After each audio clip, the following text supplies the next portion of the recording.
Bless up for tuning in to Project Cheney. Magic happens when you question everything. Conspirituality becomes reality, weirdness is welcomed, and it's okay to change your mind. Big up yourself.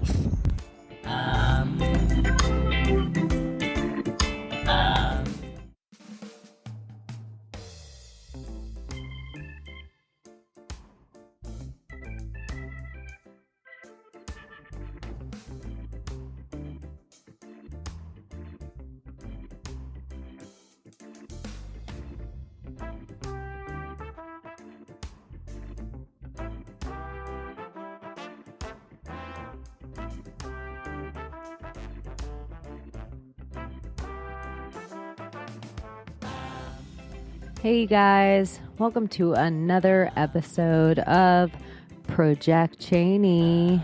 I'm very lucky today. I am joined by Nicky from OneCosmicLove. That would be the account you would find her most at on Instagram. She's working on her website and other things, and maybe even a title of something she should call herself. We talk about it a little bit in the show, and I've even sent her a few of the ideas I've had that she should call herself since our episode. She is a very interesting woman, interesting elf, interesting artist, and she has reached a point in her own journey that some of the traumas that would really plague someone, or some of the things that we find it hard to talk about in this world, and that usually stems to our sexuality, our root chakra. Nicky is very natural when she's talking about her sexuality and her sexual traumas and ways that people can heal from these things. And I think our interview is really enjoyable. I think she's enjoyable. The energy is so nice.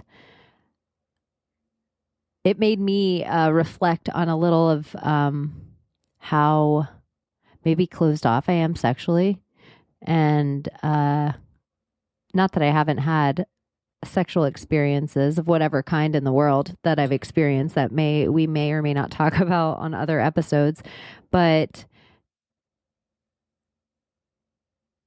trauma, sexual trauma, and whatever that means, and levels of severity. It made me even think of how much our movies and our television and our magazines and little ways that we may influence each other with small traumas that we experience every day. How much stuff should we be witnessing and desensitized to? And what of that energy maybe do we bring in our sexual situations with people that we really care about? It made me also think of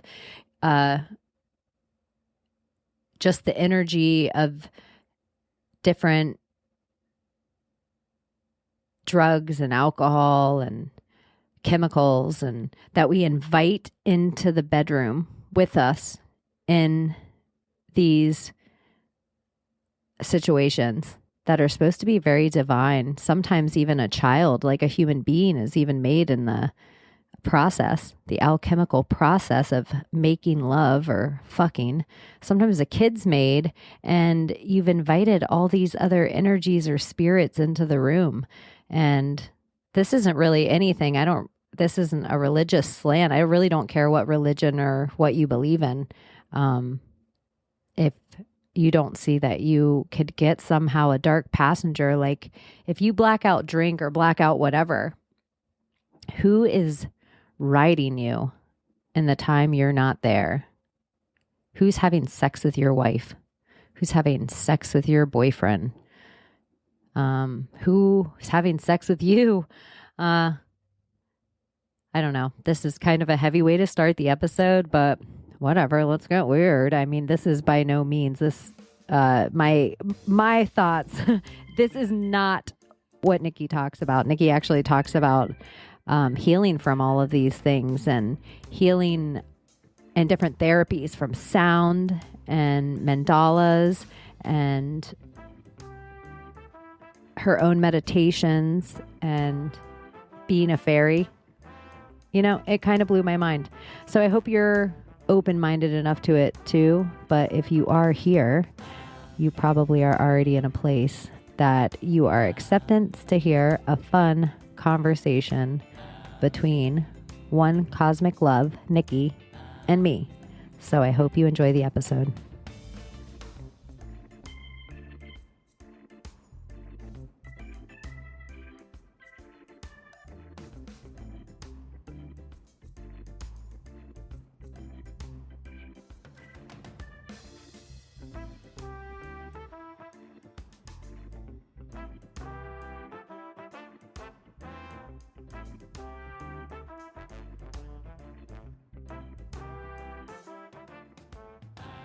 Everyone, welcome back to Project Cheney. Here with me today, I have Nicky. You can find her at OneCosmicLove on Instagram. And she is an energy alchemist and an amazing artist. And we're maybe going to figure out another title to call her today because she doesn't quite like the word coach. And healing isn't quite enough, but she does do all these really amazing things. And that's why I wanted to chat with her. So, hi, Nicky. How are you? Hi, Cheney. I'm doing well. Doing well. What's new in life? Anything crazy? I see that you've been on a lot of trips. Yeah, just trying to stay, like, I've had a lot of trauma in the family happen with this whole COVID shit. And so just kind of being here with family, it's like intense emotional stuff. So getting out, going on little van trips with my partner. And I just finished some pretty intense leadership training it's called hardcore leadership, and literally it was like kicked my ass. It was like, what is leadership training? They literally like slay you into like all your shit just coming out, like all the judgments, they like intentionally trigger you in order to like get to the deep root cause of your victimhood.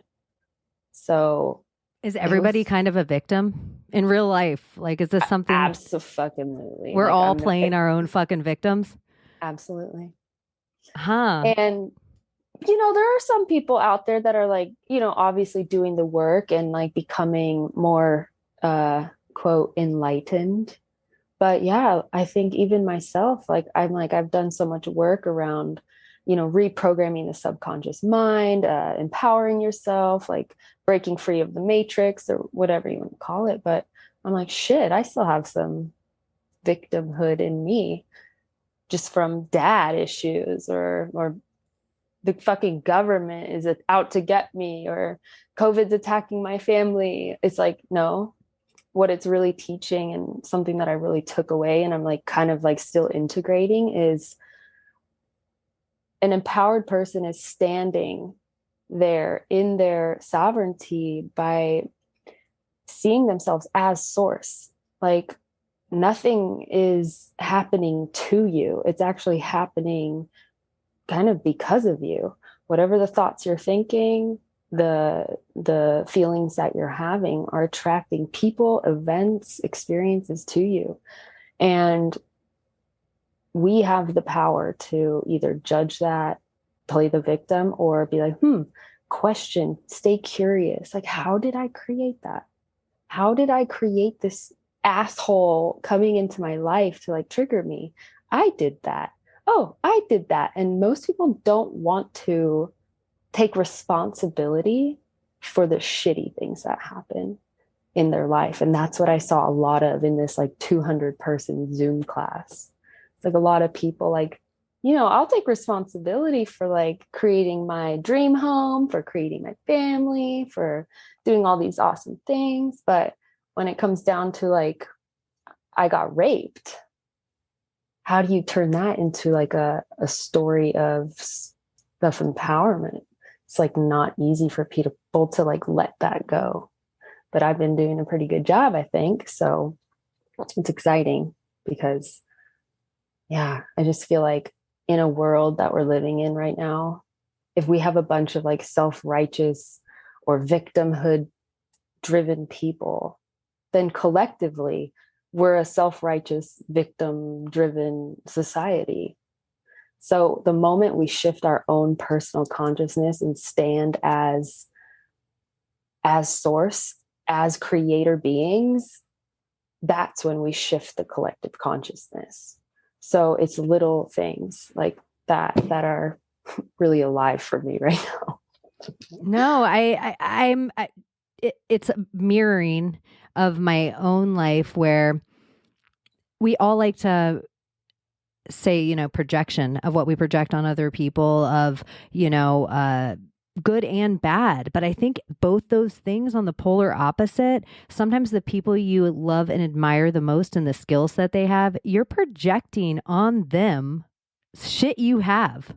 You're projecting that love as well. And so the same thing on the opposite end, that when you look at someone and you're like, that person is just a piece of shit, that's you too. Absolutely. That's you and too. That's hard. It's hard to admit that or take responsibility for that. Yeah. I know. It's such a crazy to be in a, I don't know. Yeah, to be in a place in the world of being a part of, you know, I've talked to people of all different religions and of the Trinity. If you are, even whatever religion you want to think of yourself as, the Holy Spirit, the spirit part exists in that. And that is you. That has to be you. That is just as important to expand source as the Big Bang itself. Like your authenticity and you living in love, and that expands God.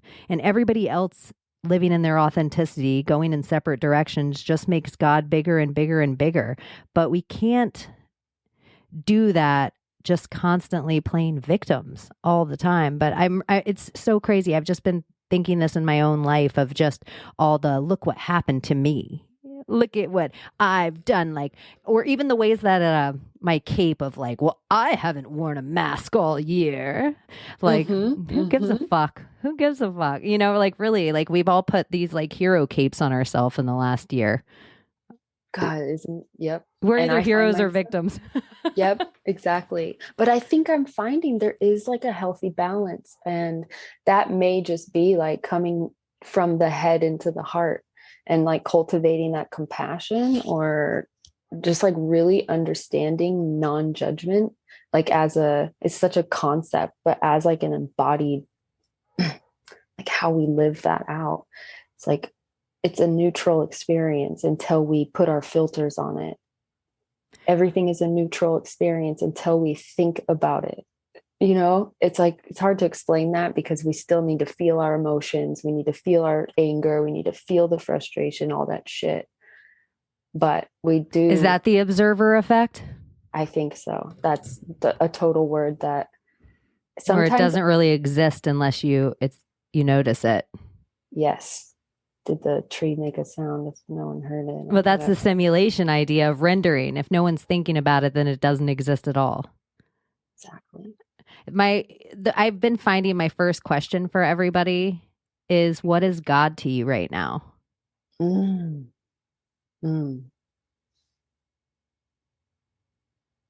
God to me is source energy. It's the aspect of nature, the aspect of ourselves that you don't really necessarily get to understand. We don't really understand how the fucking caterpillar cocoons and turns into a butterfly. That's like an alchemical magic. We don't really understand how all of our systems are operating, but we're here existing as these like infinite quantum beings that have been obviously trapped in a sort of non-God simulation agenda.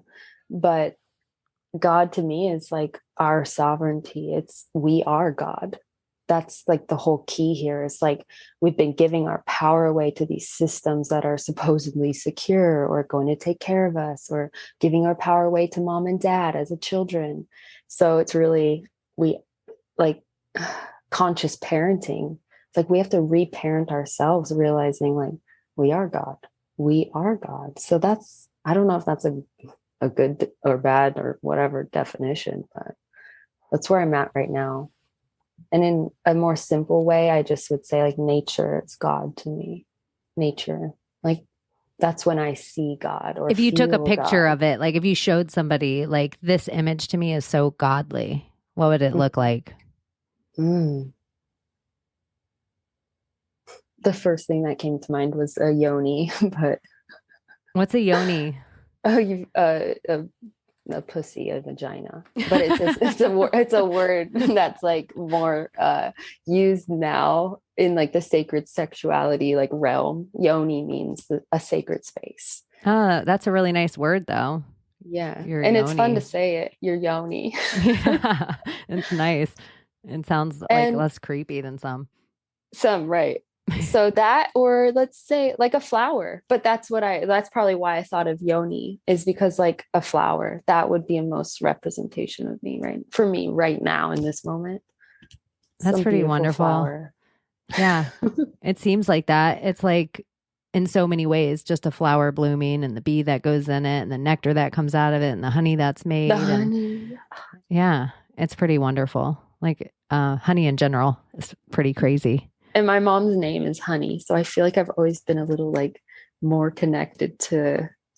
Is that your mom's name? Yes. That's like really cute. That's awesome. My grandmother, we used to call her Sugar Honey. Oh, Like my Nana, her name, like her nickname was Honey. And then my mom was like the last born. And she's like, I'm just going to name you my nickname. So they were both Honey. What's her middle name? It's not good. She hates it. But it's Margaret. It's like such a white name. Honey Margaret. I know. She gets the honey, but Honey is such a great name. It's so fun. Slow now she like embraces honey. it. Exactly. She's embracing it now. Is your mom from the South? No, we're all from Riverside, California. Oh, I don't know why. I just thought you were from Texas. Everyone, I swear, Cheney, everyone thinks that. They're like, you're from the South. I'm like, no, but there's got to be something, because ever since I was a kid, people ask me that. Are you from Texas? Really? I had never even been around. So you're from Riverside, California. Okay. Yep. I spent some time in SoCal. I like it down there. All right. Did you grow up in church at all? Oh, yeah. What kind of church? Well, first it was Catholic, like baptized as a baby Catholic. Then my mom got married to my stepfather when I was around 2.5, 3 years old. And his dad was a Baptist preacher. So then we started going to like Baptist. Yeah. That's heavy. Heavy. And then let's see, probably around I think 11 or 12 years old, I was sent to purity retreat.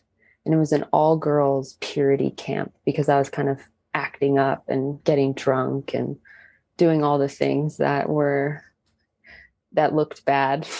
I have to say, SoCal kids grow up faster than any of my other friends.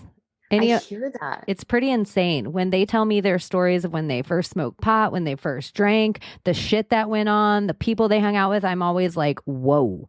Mm-hmm. I know, because I look around now at like 11, 12 years old kids and I'm like, what the hell? You guys are babies. But what I was doing at their age was like psychotic. I was driving. I was stealing my mom's car every night, like just going out to like joyride. So purity retreat you in. Purity retreat. What's a purity retreat like? What happens?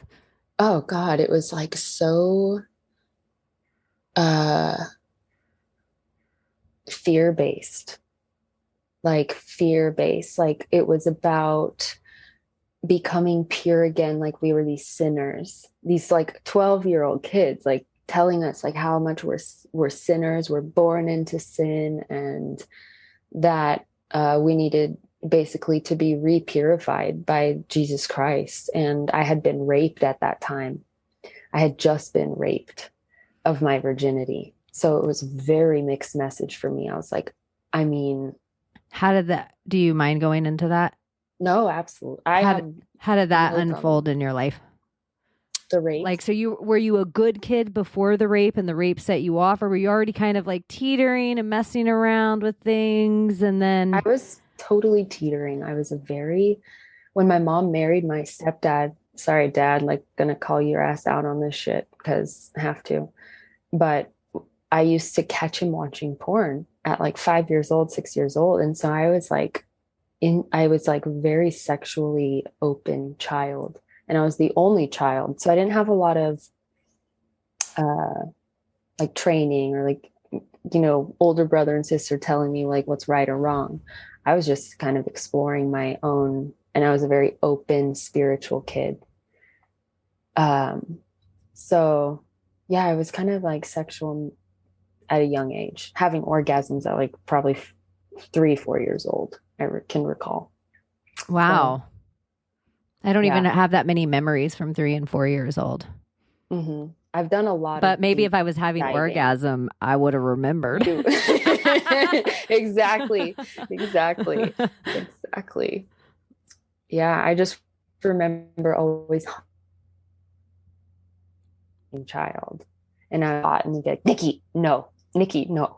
So it was like a lot. I had a lot of programs around my lower chakras or my sexuality, that it was, especially with the church stuff. The like, audio cut out. Did you say you were always humping things as a child? Okay, yeah, that's so funny that would cut out. Yeah, I was a humper. I was humping corners and bed pillows and stuff, and I would get caught, and it was like, no, like, don't do that. Like, don't. I was like afraid of the repercussions of that. So it was like a very strange kind of mixed message childhood around sexuality, and then being raped, and then going to purity camp, and like, I'm so wrong for all the things I've done. It's like, but I'm still a horny kid. So it's like a constant battle with myself on like what was appropriate. Even if I had a boyfriend I got, like, after all this kind of shit happened and I kind of cleaned up my act, and I was like getting saved by Jesus and actually doing church in a like way of like, okay, I'm going to stop smoking weed. I'm going to stop drinking. And I'm like about 15, and I get a boyfriend, and he was straight edge. He had never drinking. Did your family know all the rape and everything happened before the purity camp, or is this a secret in your life? That was a secret at that time. But I've since like talked to my mom about it. I mean, not my aunts or any extended family. Oh, it was a family member. No, it was a random person. Dude. Okay. So, but it's like it's a close secret in your family. It's not like just an open secret, but healing wise, you've told the people in your life that I had issues. That I needed to work through for sure. And so you go to fucking purity camp. It helps. Or not at all. Kinda. Yeah, you're I mean, at that point, I think it helped me clean up a little bit, but it created a shit ton of self-judgment. And but it's all fear-based. But then you're like, okay, I'm pure. Are you feeling Jesus, like the walk of Christ a little bit, where you're like, okay, I'm gonna have a boyfriend and clean up and be like, what, like a goody where you guys did Bible study together, you and your boyfriend? Was he like a church boyfriend? He was. I actually met him. He was like the new kid in school. And I had like a big high school, like public. Like we had a lot of kids. It was big. And he was the new kid. And for some reason he was in my family life class. So we were talking about sex and like babies and doing all that thing. And I just was like really curious about this kid. And we ended up dating for 10 years. Wow. Is he still in your life as a friend? Slightly, like here and there. He was actually just talking about cryptocurrency, and he's like all into it. So I'm like, yeah, give me some info. But we're not like, I don't see him. And the interesting thing is I'm with a person now who I'm like deeply in love with, and we have a really good relationship. His name is the same. It's Nick, and I'm Nikki. I'm like, what is going on with this shit? The simulation's broken. It's like glitching the matrix. I was going to say that I had a friend when I was a young kid that humped everything, and her name was Nikki. That is amazing. Glitch. And I wasn't going to out it because I'm like, what if this girl, and I'm like, I won't say her last name. I've had a bunch of friends named Nikki or Nicole or some version of that in life. I won't, they can out themselves if they want. Absolutely. Yes. That's so funny. That's so funny. But so you were with him for 10 years from 15 to 25. Yeah. Holy shit. Like, yeah. And was it all you're a goody goody this whole like a good no. That No. usually I always find that it's very interesting that my friends that have been with their partners or boyfriends or whatever since high school, the shit they've done together always blows my mind the most of all my couple friends. Yeah. Yeah, he was a big part of my spiritual awakening, because I was still in the Christian, like I was probably 18, 19. I moved to Memphis, Tennessee to do real estate investment and like house flips and stuff with him. And he was kind of kind of broke free from like the religious stuff. He was dropping acid. And you watched it happen because you guys were in church together.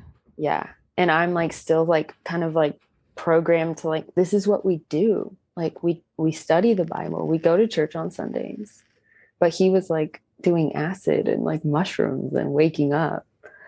And then, stuff. I mean, I could go into my awakening story, but I was teaching Bible study like in Memphis when I had my like epiphany awakening. That's what I want to hear. Like what was happening in your life? So you're a Bible study, you're in Memphis, and he's already woke. Like, he's like getting woke. I wouldn't say he's like spiritually woke. He's just like understanding a little bit more about like some conspiracies happening and that kind of thing. But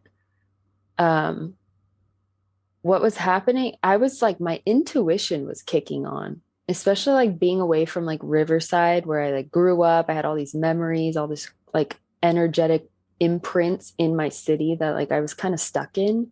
Moving to Memphis like really opened me back up because it was in a new place. I'm like having these new experiences, and my first love all of a sudden died. And that's when I stopped going to church, because he came to me in a dream so vivid. His name was Devin. And one day I was in Memphis and, kind of waking up. I had just done a mushroom trip and I like time traveled. It was like wild. There's a lot of things. I was smoking weed. I was like starting to kind of like open back up to like different things. Questioning everything again instead of just accepting the friggin' whatever's being fed to you. It's just questioning things again. Just being like, this is weird. Why is that like that? Who put that person in charge? Why are they allowed to say that? It's just once you start just questioning again, or even little kid stuff. Like if I had a dragon, what color would it be? Would I fly or would I breathe water? Like those kind of simple things, I think heal our inner child a little. Absolutely. And reactivate, I feel something in the brain, whether it's the imagination or there's got to be some wire that's like reattached when we start asking questions. That's maybe cut off when we become adults or something. I know, it's almost like we've been brainwashed to convince everybody else we have all the answers. Yeah. And like we're pretending to be like these fucking like adults that know shit. It's like no, we all have to be asking more questions. Exactly. That's why I want to do my show. I just want to fucking ask questions. I'm so glad. It's fucking perfect timing. I just want to ask a bunch of questions and see, like, I kind of where it goes. Yeah, and even it's like God's so vast in everybody's journey from that point, because that's what I think we're all searching for in our little human flesh of whatever this entity is. It's like we're all trying to find our attachment to source, and then once we find it, to hear that voice the loudest in us, and because there's all these voices going on in our head, and then see where it goes from here. And what I'm thinking is, I used to think it was all about like me, and fixing this. But now I'm realizing the more I go out and focus on other people, like use the projection of this mirror, this great world where like right now I get to talk to Nikki, and sometimes I get to talk to this person. Sometimes I get to talk to that person. This is such a great opportunity to just ask questions instead of fucking teach. Like I can just be a student. And somewhere that broke for me, that would be like my shortcoming of like something I've been really working on is where in this lifetime did I just become teacher only? Like somewhere it broke. Yep. And in that moment of being the student, you're still the teacher. Like right now, we're both. We're both. In the middle, that's what it has to be. Like you have to be on the edge. It's like, yeah, yes. So, okay. Devin comes to you in a dream. Yeah. And you're right now, you're Christian. You feel the Holy Spirit in your life. Yeah. And I'm teaching like 2 and 3-year-olds Bible in Sunday school. And Devin dies and he comes to me and I ask him a question. The only thing I can think of is like, I see him, it's like hard to explain, but it was very like a cosmic-y dream. It was like in space. Like I remember it being like starry or whatever, dark, but starry. And he comes to me and he had these really piercing blue eyes. And I'm just looking at him and I'm like, Devin, I remember it so vividly because I just can't get it out of my head. And it's been 10 years. I'm like, Devin, you're dead. And he's like, and he just smiles. And I'm like, he didn't have a voice. He just had this like energy. And I asked him, I said, Devin, is there a God? And he looked at me and he just smirks and he says one thing. And he said, Nikki, there is a higher power. And that was it. He hugged me. We hugged each other. It was like a warm embrace. And then it's like his spirit just floated on away. And I woke up in my bed in Memphis and I was like, holy shit. Nick was laying in the bed right there. And I'm just like completely shook. I call his mom, who I was still kind of connected with, and her name was Mary. And I'm like, Mary, something crazy happened. I'm like, Devin visited me in a dream and it was so vivid. And she's like, oh, honey, he's visiting everyone. And so that fucking blew my mind because she was like a Christian woman too, goes to church and whatnot. And so I was like, Cheney, I was like sitting there just like my whole reality just like glitched. Like the entirety of my life was like, what? Like I felt it, like something shifted in me and my intuition turned on. Like stuff started happening that was miraculous. Like, for instance, quickly after that, like one thing where I knew shit had shifted and there was like some spiritual shit starting to happen to me was me and Nick were walking the dogs in Memphis, and it's kind of ghetto, like honestly where I lived. So it's a little sketchy. So we were walking, we had a pit bull and we were walking the dogs and we go get some like soda because I'm still drinking and eating like shit at that point. And we're walking back to the house and I'm like, Nick, we have to cross the street. We have to cross the street. And he's like, why? Our house is on this side of the street. I was like, I don't know. Let's cross. I freaking crossed the street with him. And all of a sudden, like 1 minute later, a car comes flying down the street, hits the sidewalk right where we would be and flies into the house. It like would have completely took us out. All 4 of us. I had 2 dogs. And I was just like, what was that? What voice inside of me told me to cross the street? I just started, that was like questioning everything in my life.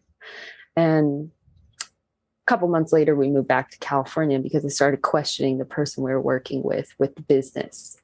It ended up being a completely scam artist. So it was like things were starting to move.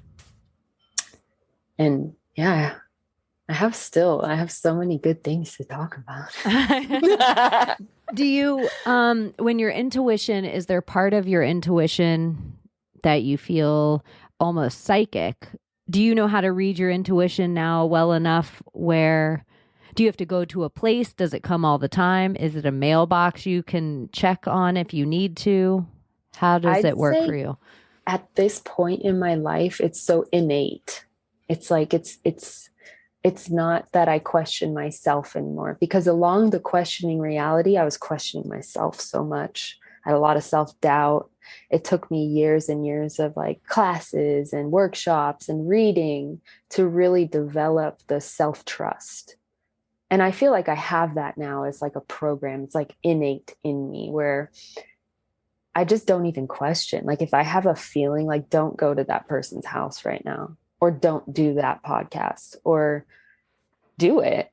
It's like I trust that. It's like it's kind of like, yeah, I guess that's kind of hard to explain, but it's innate. That's the best word I can find. Yeah, that trust part is, I feel like what I'm just kind of grasping in the last few months. I used to have everything run through my logic after my instinct. So my logic had to put a bunch on it of the reason I was having. So if I was like, I'm not going to go to that party, my logic had to justify that emotion by being like, you don't really like them anyway. You will hate that scene. You'll not like this. You'll not like it had to like almost build up a whole bunch of not likes just to trust an emotional feeling of, I don't want to, like, this isn't good for me, or I'm not going to appreciate that energy. It was like my logic was forcing words to have to be there to explain it. And it was fucking up my whole experience. Like my whole, it was like, it was my ego was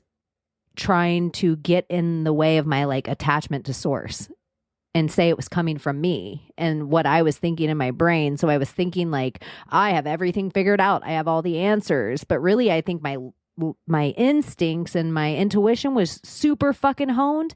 And I was giving my logic all the credit for it. Like, I'm so smart. I know everything. And it was just a really, honestly, dumb place to be. I didn't realize how it was. I think it was maybe my masculine protecting my feminine a little bit. I was just thinking that. Yeah. Yep. And how are you now? I'm curious. Gosh, fuck. I am so much a better observer. All my emotions. I have so much work to do, but I can say that I was so dismissive. I was giving unsolicited advice to my friends. I wasn't listening well enough to them. I had a lot of that. I was being a dad a lot. They were giving that energy to me, and I thought like I was the chicken before the egg. Like, what came first? Like, I'm always the dad. I was feeling this energy. Like, I always have this emotion. Like, I always have to fix it, or they always come to me last after already the shit's fucked up. And they like didn't take my advice here. But then I'm like, maybe I'm projecting this energy, and that's why they're coming at me with this energy.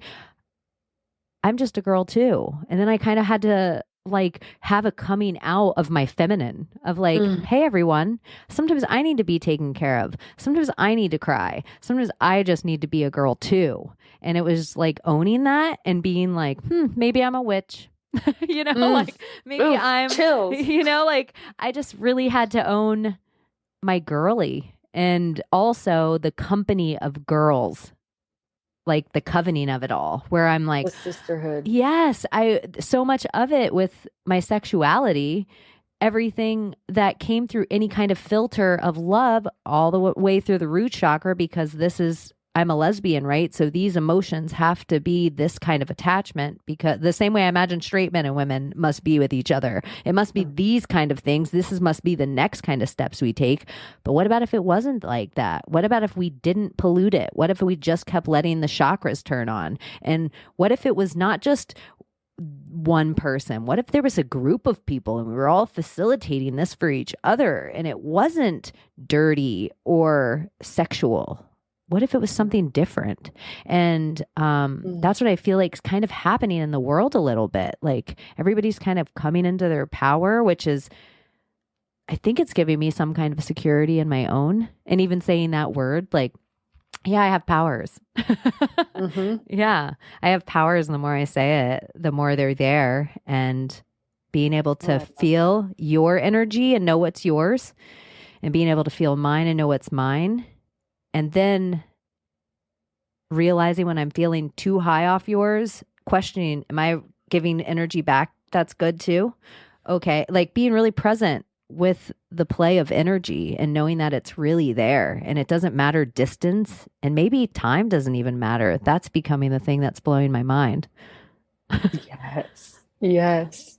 I don't want to get off topic, but I just, speaking of time not mattering, I didn't know if you ever heard this before. So, you know, the twin flame idea, like we soulmates from past lives and all the people that have traveled together through lifetimes. Have you ever heard of the idea of some people come from the future and some people come from the past, and then you cross each other to teach each other lessons that you might bring back to the past and they're going to bring to the future, or vice versa? I never heard this concept before. It blew my fucking mind. I haven't heard it like that. I might have just put my own words in it. I love your words. That's epic. Wow. I'm like, whoa, let me like drink that real quick. But yes. Where are you from? Where do you feel like your energy's from? Oh, yeah. I definitely feel Pleiadian. And there's just something with the Pleiadians. I don't really know. You know, I haven't studied a lot more. It's like, I just feel it. Maybe heard some things and, you know, some dream time travel. And then Lyra. I've always been kind of connected to this star system, Lyra. And they're like the supposed cat beings. So I've always, and this because going back to like my younger years, like those really like open, kind of innocent years of 0 to 7, I was so into cats. Like cats would literally like do what I like projected to them to do. My cats were like so smart, and like we just had this weird like magical relationship. So I always, you know, when I kind of started opening up to like the aliens and other star systems and communication with that, Lyra. Yeah. Do you think there's people sent from different star systems or different times to this time right now?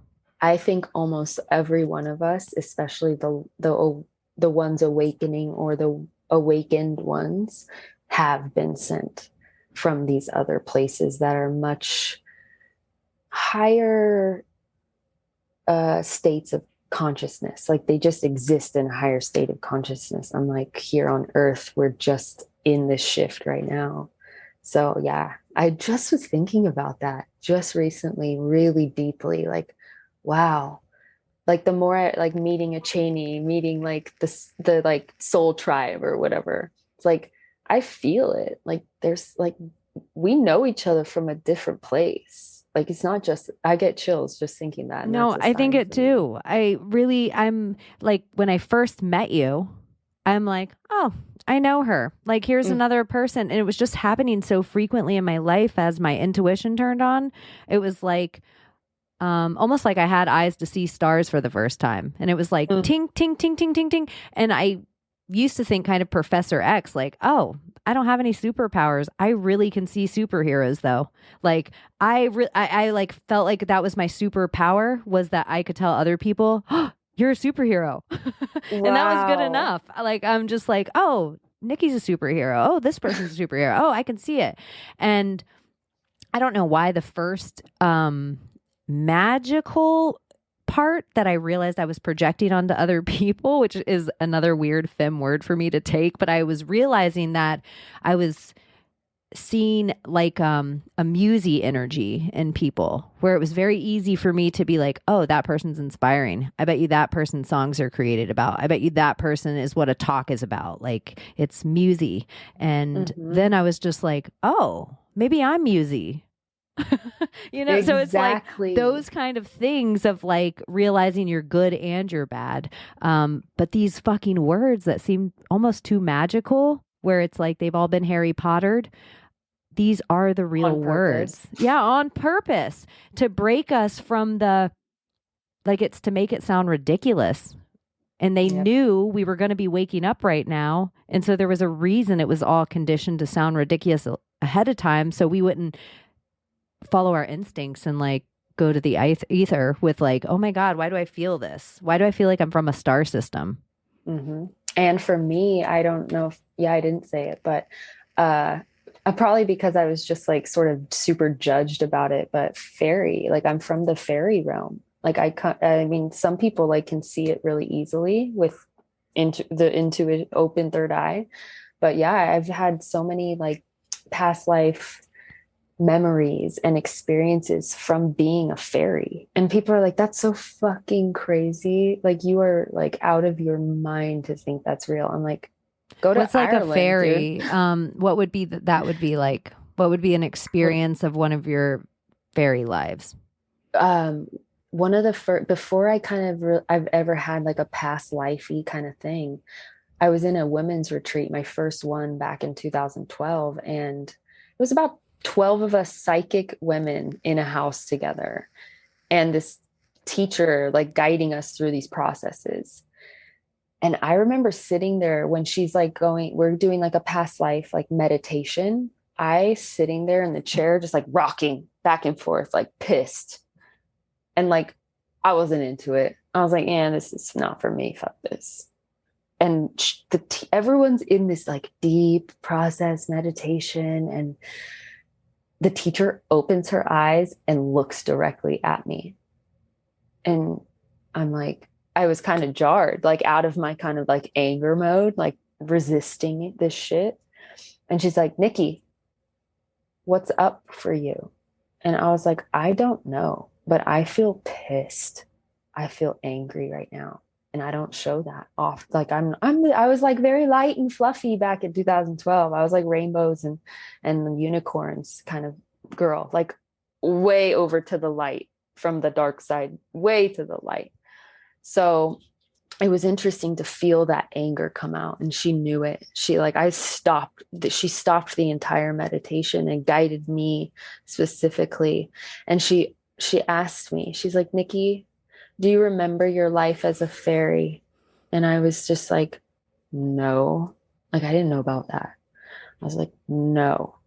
And she was like, Nikki, can you forgive humanity for what they did to your tribe? And I was like, I literally started bawling my eyes out, like out of nowhere. And it was like something so deep. And I just saw fire in my mind. And I guess what came to me was like, after that experience, I started studying the fairies. I went to a fairyologist. I became a certified fairyologist because I was so interested in this experience. And believe it or not, like almost every culture has their own type of fairy being. Like Hawaiians have the menehune. What would be like a fairy? What would be traits of a fairy? Traits of a fairy, depending on what type of fairy. There's earth fairy, water fairy, fire fairy, flower fairy, so it's almost like witch. It's like it's so infinite. Exactly. It's like an infinite type of magic, but it's just a different how different interesting frequency. But how I experience it is like I sometimes can know like if it's a fairy sister. Like it's just a feeling. It might be like the structure of I don't know what it is even. I don't really know like anything, but it's just a feeling that I get around certain people, or like I'll notice like some of the like knickknacks that they have in their house, or like the way that they garden their garden. It's like you're a fairy. Like I feel it, I see it. Almost like can see the wings. They're like energetics. So, that's one of my woo-woo things. And I'm like so owning it now, because I think it's time that we remember. It's time that we remember, like, just like in the days of Camelot, when Merlin was fucking around and witchcraft was literally, you'd be burned if you were caught doing herbals or. Pockets were outlawed in dresses. So ladies could not carry herbs and their spells in their pockets. And so that's why, ladies, think of how much just in the last decade pockets coming in dresses and how excited. Got it right now on. Yeah, ladies are like, pockets in my dress. They're so like, wedding dresses now have pockets. Ladies are so excited about pockets in dresses because innately it feels appropriate for us. And then think of other things too. We're told that the bra was created to hold our tits in a certain place, but I would bet the ladies knew there was something they had to carry something in if they didn't have pockets. And where does your grandma stick everything valuable to her, right? In her fucking bra. The other thing, garter belts. What a perfect way for ladies to carry shit around. So I think a lot of things that are in history we did do, but we had to do. We had to hide things like our gun. We didn't have a pocket or a strap to put our gun in, you know? And I'm kind of in this place now where I think the precious metal of lead is really what protects the United States over the fact that guns shoot bullets. I think the more that we're led to believe that cannons and bombs and bullets are the biggest power, it takes away whatever power that probably can shoot out of our hands if we really figure this shit out. And so I everything to me is systematic brainwashing down to the core, and every like cryptocurrency, the word crypt, dead currency for the dead. No, thank you. I'll keep precious metals, the same precious metals that are conductive with energy. And so that's what I think alchemy really is somebody that has a pure understanding of their energy, the conductivity of metals, the conductivity of nature, what's around us in the atmosphere. It's like somebody that has full, and then also to see this person come in the room and maybe what energy they represent and how that is going to facilitate this whole new hurricane of life. Yeah, I got off on a little tangent. No, I love the tangent. It's like, see, all of a sudden Janie's teaching. Because yes, I was like, yeah, wow. I'm like mind blown right now with the pockets. You're still like the pockets on the dress. I'm still in the pockets. I know. And I even think little weird, there's items that people can put energy into. And they can carry that energy around. Spells can be cast on an item, and then you could have a cursed item in your house. We know this stuff exists. We all know it exists. It's the same reason you could go pick up something at a thrift store and it feels so good to have, like you are getting something back that you let go of because it has an energy in it. And so I think what do you do to clear shit that you feel is like, you know, maybe from fucking Walmart, or it's like got some negative juju on it? And you know it would have to because of the hands that it went through. The same way any meal that's made, if somebody puts love as the ingredient, if it was in a sweatshop made by a child who everything in their life is fear-based, then that thing's fear-based. Yeah. And I even think that Marie Kondo, that get rid of all your shit. If you look at it, it doesn't give you immediate joy, dump it. That just made you throw away everything with real connection that you had to any of your history and your people and your life and your own family's bloodline. They just made everyone dump their shit for what? An IKEA world? So you have these clean lines? That looks really familiar to the same culture to me that's trying to take us over right now. It's like, I don't know if you should just be throwing away all your shit because some of it is like, if it was made by hand, it matters, and nothing's made by hand anymore. It's like plastic melted shit, you know? I freaking agree. I'm like a knick-knacky keeper. Like little things people have given me. Like I have altars like everywhere because I have so much like things that I care about, even though they're just things. But thank you, because that's been a little bit of a judgment. Like, oh, it's too cluttery. But it's like, I like it. You see my little room. If you start hoarding shit because you're scared you're going to lose something, that's when it's different, because now it's not the love of the shit around you. Enjoyment. Yeah, exactly. Yep. But I have this other thing. I think that witches, I have like a cat hair in my mouth. It's so funny that since you said the cat thing, and it totally is my cat Big Bubba's hair. I'm like, it's probably on my microphone. And then I like got a little too close. And we were bringing I know you said vibes. The cat vibe after Lyra, and I was like, I know. What was I gonna say now? Something energy. I don't even friggin' remember now. Dang it was gonna be good. I felt it. Items. Oh, I don't know. I'm off topic. Fairyology. So if you come from the stars and fairies, do you think all the lifetimes are different things? Like human is just this lifetime, but you've been other things. Have you had past life regression to those other things? Mm-hmm. Not many, but yeah. What kind of crazy lives have you lived? Well, I've had a few of the past life human like memories, but the fairy one is probably the most like weird or different or out there one was the memories. And I mean, who am I to say it's a past life? Is it happening right now?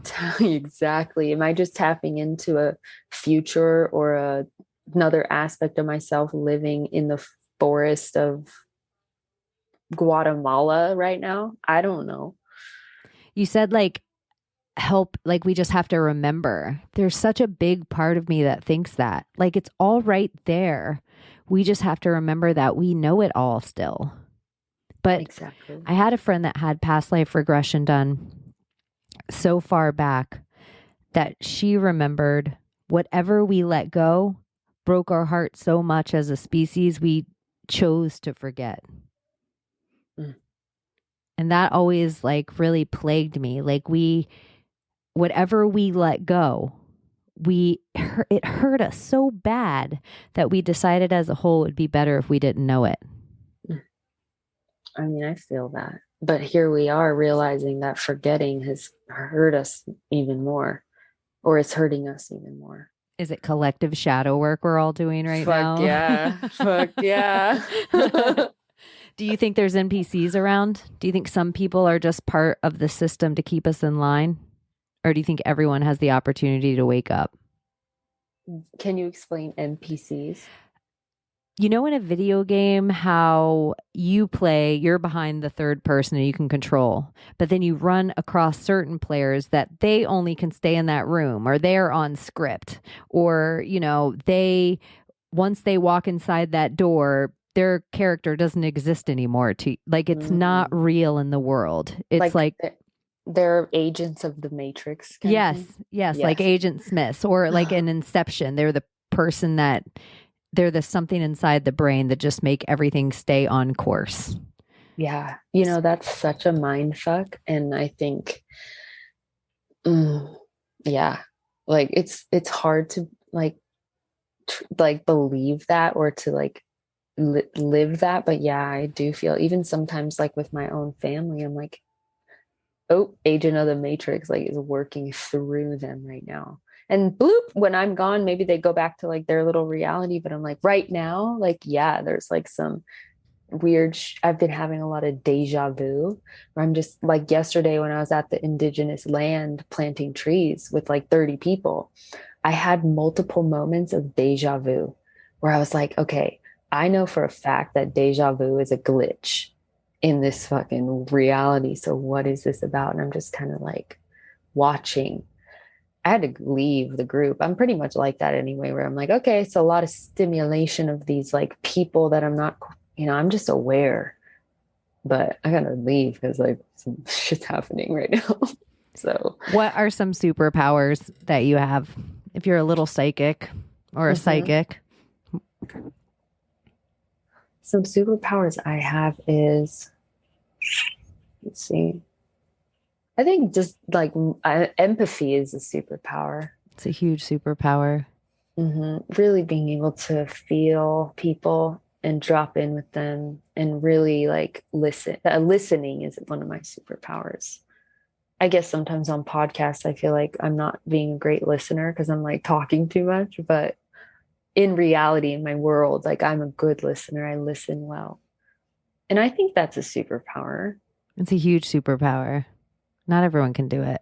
No. And I have the gift of hearing. Like I can hear things that aren't necessarily from myself. I have giant ears. So I've always had like this very like sensitivity or insecurity around my ears But once I started to awaken, I realized that like I was going to have surgery when I was a little girl to pull my ears back because they were so huge and I would get made fun of. So I think another one of my superpowers is the ability to hear things that, like a dog almost, like things people aren't hearing, frequencies or thoughts. Like I'll get the out of my senses, I always feel like my ears are the strongest. And sometimes when I listen the hardest, I'll shut my eyes. Like my eyes become pollution to what my ears can hear. They're so much better of a sense to me. I feel like I can even hear past what people are saying. Like I can hear their emotions. Like I can hear when they get flush or when their palms get sweaty. I don't know. I can hear it in their voice or when they get nervous or, I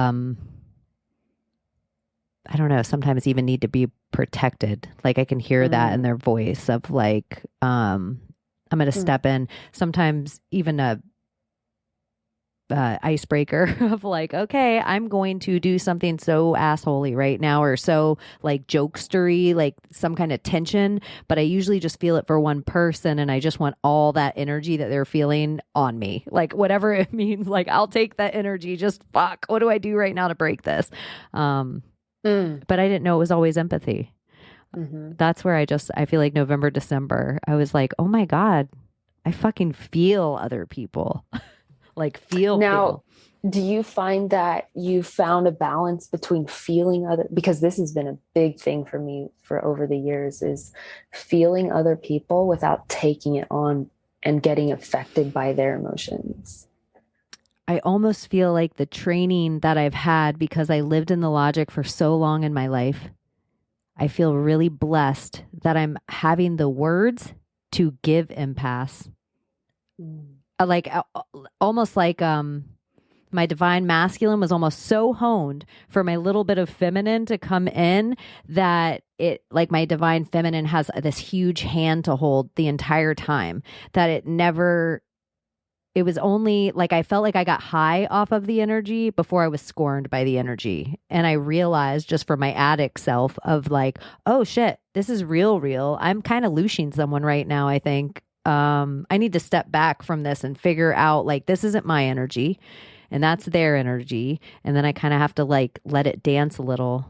The weird part is not verbalizing to people how much I can feel their energy. That's the part I'm realizing in the 3D world of like, keep it normal of whatever that means of like, even if I'm feeling my instincts and my intuition of using that intuition to be like, don't fucking tell them this right now. That's weird to say. And then there's some times of like, be completely vulnerable. They need to hear that. Yes. And that's really weird because it's not from me. And sometimes I feel like it's really intimate. Like it's from a source with them.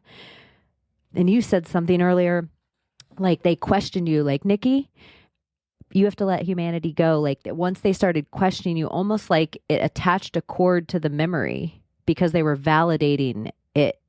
And I'm finding if I relay something to someone that feels weird and corny for me to say, my first instinct afterwards is, I'm sorry. Like I want to pull back like right after it.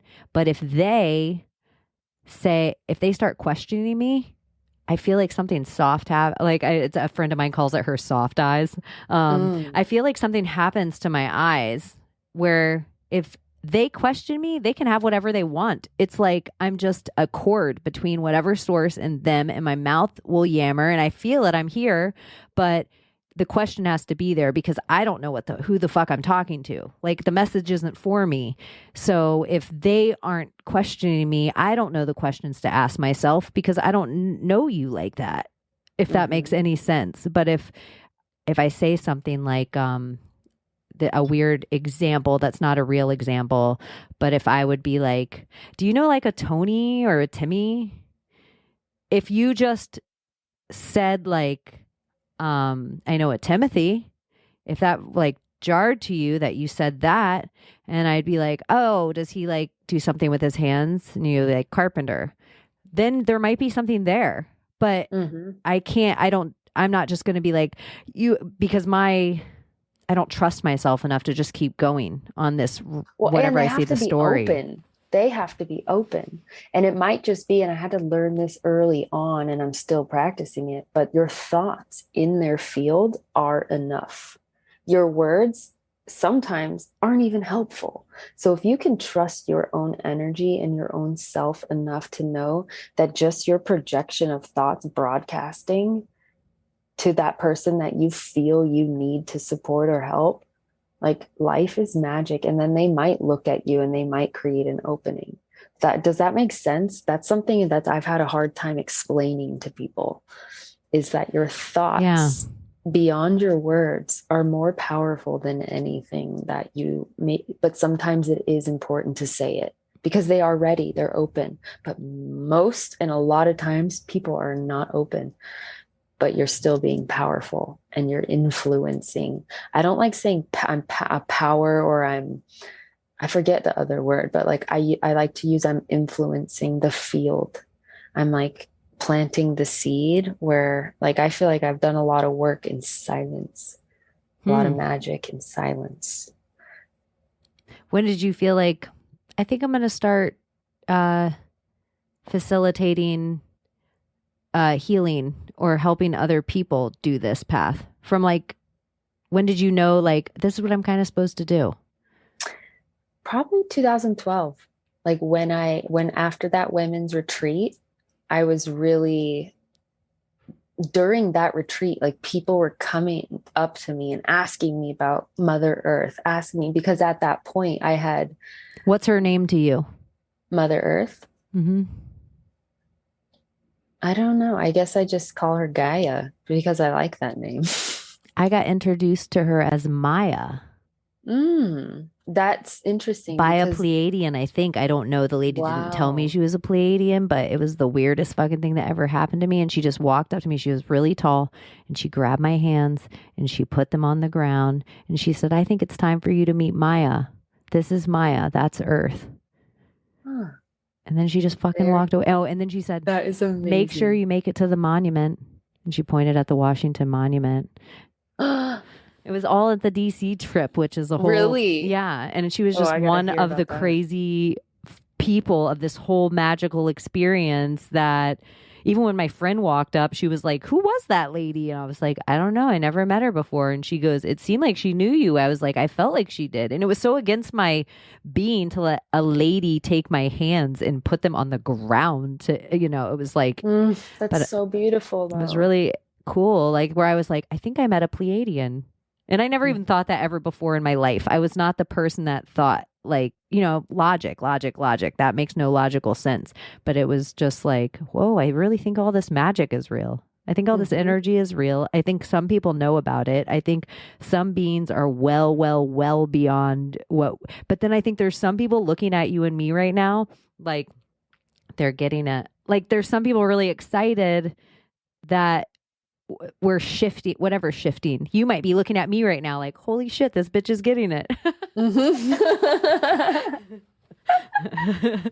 I know, but it's just like, I can't believe it. I think the world is so much crazier than they ever allowed us to think that it is.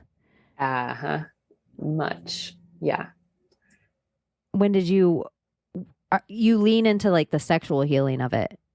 Is it mostly ladies that you deal with, or also men? I've helped men, but more recently, I feel like more drawn to, especially being in a partnership, like a sacred union. It's like very monogamous. It's like, I don't feel drawn to work with men. But in the beginning, when I was just starting to, because a lot of my intuition gifts or superpowers, like you call them, were hindered because of the sexual trauma, because of the disassociation and the, like, I just didn't understand sexuality and why I had these blocks. But the moment you unlock your sexual energy, which I think they know about, that's why we've got so much programming around our sexual energy being bad, wrong, don't. Some women haven't had an orgasm and they're like 55 years old. It's like, I can't deal with this. Like, I really can't deal with this idea. Like, it's infuriating to me that it's not just, or not infuriating. It makes me sad too. But I'm just Right. like, But it is okay to feel that anger because Yeah. I mean, it's suppressed. It's been suppressed on purpose. It's the most powerful, potent God force energy we have access to. And we're not taught that. We're taught to like just submit or just take it or whatever. So that was real big part of my beginning was the sexual awakening and taking the tantra workshops and going to tantra teacher training and going through these like pretty out there processes to heal. as an attractive woman going through this, do you get preyed upon? I'd Do you say, find yeah, that? I had some like trauma triggered that happened like because of that. Yeah. Is it extra traumatic when you're spiritually vulnerable? Uh-huh.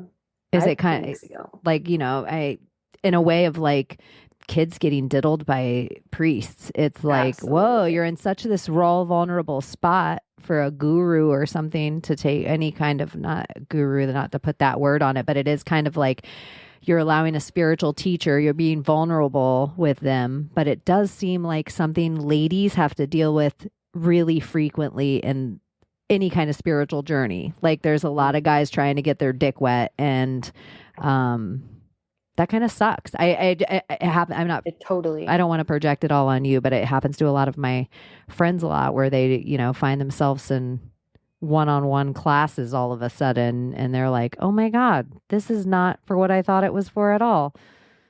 And that seems like it's spiritually breaking. That's why we're in need of some understanding here and women to take the lead in this realm, I think. At least that's what I've been kind of downloaded with or felt as I've gone through the sexual healing journey is interesting that back in the ancient times, women were the sacred sexuality teachers. Like, I think in Egypt, I'm not like real clear on a bunch of history around it, but just things I've heard from teachers and stuff. It's like the women were the teachers. They taught and held the space even for men. So I think we're getting back to that. I think because we have to. Look at how many stories are coming out around, like you said, gurus and spiritual teachers, like having crossed major boundaries with women. Maybe men too. There's been a lot of trauma for men in the world too. But I think we have a vagina, you enter it. That's a lot. Like it's more a sensitive taking on of energy in our yoni. Would you say it was a portal? Yes. Do you think men have a portal? Absolutely. And it's in their ass. So do ladies have two portals? But mainly ours is because the prostate, I'd say, is a portal that is kind of overlooked because of science or whatever. But it's actually like the G spot. There's a spot within the G spot called what I call, or my teacher called, the sacred spot. And it's like a little miniature access to the psyche. Do you have to be completely turned on all your chakras to have an orgasm? Do you have to, can you have an orgasm? Just one chakra have to be turned on? Just stimulation to the G spot? Or is there an emotional, something different that has to be attached? I'd say depending on what your like intention is around the sexuality. Like, is it for healing? Do you want to like go through some of your childhood trauma? What is it that you're actually using this sexual energy for? Is it just to have pleasure? That's fine too. But that intention, I think, yeah, having all the chakras turned on is important for sexual healing. Because if you're just like lower chakras are on, you're never going to get anywhere. It's just we're spinning the fucking wheels of what we've already been doing as humans in that sexual energy realm. You got to bring that sexual energy up into every chakra, into boom, boom, boom, crown open. Now you're connected to God with your root lower. There's like this symbiotic, whatever looping that can happen. And it's hard to say in words because it's so like fantastical and energetical. But can you have an orgasm without stimulation? Absolutely. Do you think that's like the real work is where people can get, would that be a whole different kind of meditation where if you could really sit there by yourself for 20 minutes or 30 minutes with no movement? Yeah. Mm-hmm. And you're just using your breath and your consciousness. And, you know, there's a difference between ejaculation and orgasm, especially for men, women too. Mm-hmm. There's 3 types of orgasm. Obviously, there's more. You can have an orgasm in your nose or your nipples or your hands or whatever. Mm-hmm. But for the yoni, there's 3 orgasms. The clitoral, which is the most common, the G-spot, and then the cervical, which does take a lot of open chakras to have a true cervical orgasm, like they call, like, or my tantra teacher would call like the God experience. I've had maybe a couple in my life because you have to be safe. You have to have like true, deep, like connection happening, intimacy for that to be like a real experience or conscious experience. So at least in my opinion, I'm sure there's like exceptions, but yeah. Any other questions? Yeah, no, that's there's so many like routes we could like go on just in this subject alone. Wow. What route would you take any one for this subject? I'm so interested because I think sexual healing is huge for our whole society. I think we've been programmed, manipulated, brainwashed, conditioned to be over sexualized by the wrong things at a young age. And then every part of our sexuality that they've brainwashed us with also is attached with an insecurity. Gay, straight, black, white, man, woman, everything, every part of your body has been attached with an insecurity. Every part of the sounds you make have been attached with an insecurity, the partner you choose, everything. And I also think because of the internet and kind of like this way of people letting their freak flag fly and this desperate attempt for like some attachment or something real, not to like take away anyone's, you know, crazy ideas of what sex is, but I feel like the simplicity of it, the simple connection of it, like somewhere it's completely amiss. And yeah, I think sex is pretty broken in our culture everywhere for most people.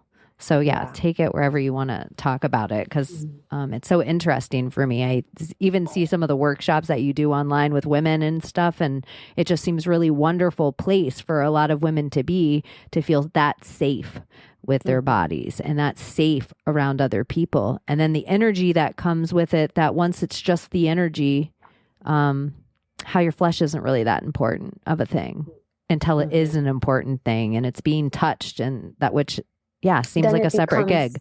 Just a human experience that's like, So what's coming to mind right now to say, because it's alive for me and it's been alive for a while, is the programming is so deep around women or even men, but like meeting somebody else to turn you on in order to then have an orgasm or an orgasmic experience.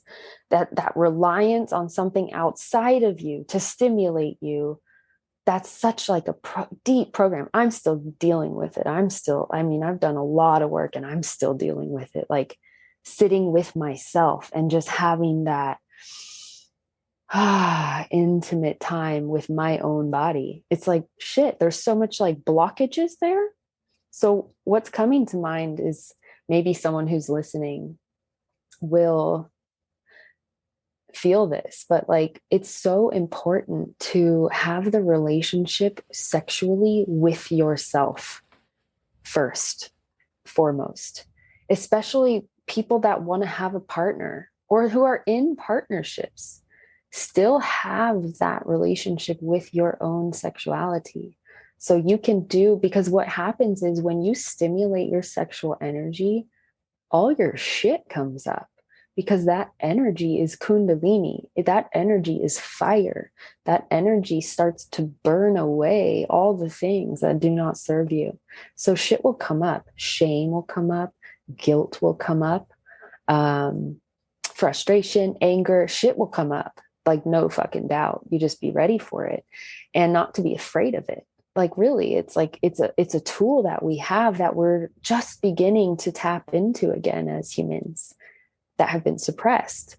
So I think for women, especially, because men, I feel like, yeah, they got the masturbation, like it's kind of what men need to do. That's, we can go there next. But for women, being able to really turn yourself on is so key. To really like touch your own body. What do you like? What does your yoni want?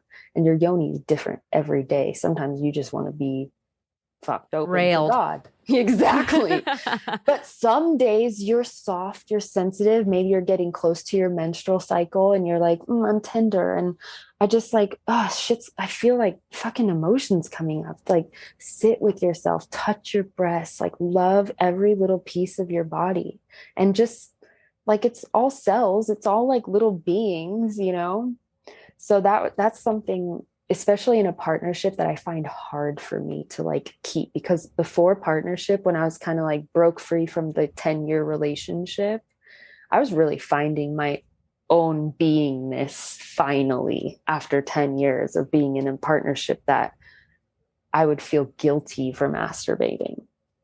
So, you know, going out into Tantra world and having like all these healing moments, I started getting toys and all sorts of different, like yoni eggs. I don't know if you've heard, like jade eggs. Mm-hmm. Yeah. So what like, is a jade egg? I have to get better at saying it, asking you though. This is where okay. I'm still working on my interview. Yes. What is a jade egg, please? A jade egg is like a crystal egg. They come in different sizes, but you insert them into the yoni.